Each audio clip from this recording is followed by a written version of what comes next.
Hey guys, this clip's looking at a bit of maths. We've got time, speed and distance calculations using a topographic map. So the presumption is we've had a distance question, maybe the question prior. So we're going to use the same question that we had on the distance question, where we were looking at the distance between the northern end of the field airstrip along Hillview Road to the golf course. And if you remember, our distance was 8 kilometres. Okay, so there's three equations that you need to do. One's calculating time, one's calculating speed, and one's calculating distance. Okay, so the first one. So you would expect a question in an exam or test that reads something like, calculate the time travelled from the northern end of the airstrip to the golf course at a speed of 70 kilometres. So using distance over speed, our distance is 8 kilometres, our speed is at 70 kilometres per hour. Okay, now because if we were going at 60 kilometres an hour, it would take us 8 minutes to travel 8 kilometres because we're doing a kilometre a minute.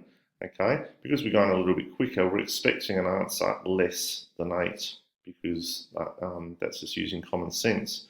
So we end up doing the calculation and it comes out at 8.85, which means 6 minutes, and 0.85 of a minute. If we go 0.85 times 60 for the 60 minutes, it comes out at 51 seconds.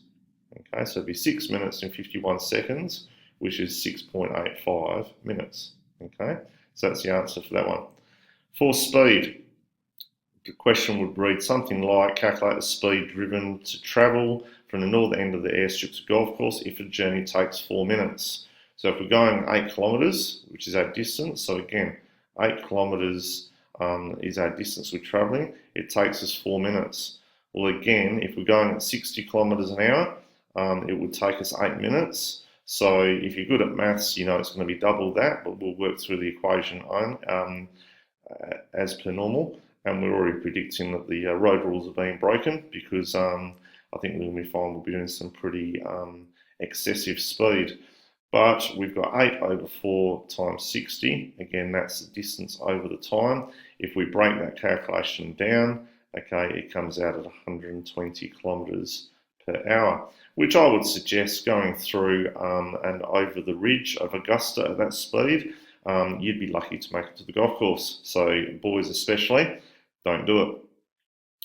Distance-wise, third calculation, distance. So calculate the distance travelled by foot after 40 minutes if a car breaks down at the airstrip, okay, and the person starts to walk towards the golf course at a speed of 7 kilometres an hour.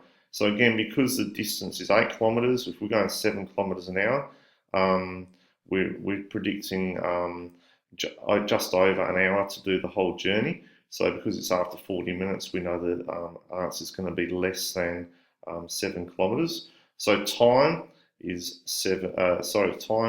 40 minutes over 60 times the speed, which is 7. Okay, and that comes out at 4.7 kilometres. So what that means is if you walk at 7 kilometres an hour after 40 minutes, you are going to be about 4.7 kilometres down the road, which puts you somewhere around there. Okay, that's how you do time, speed, distance equations.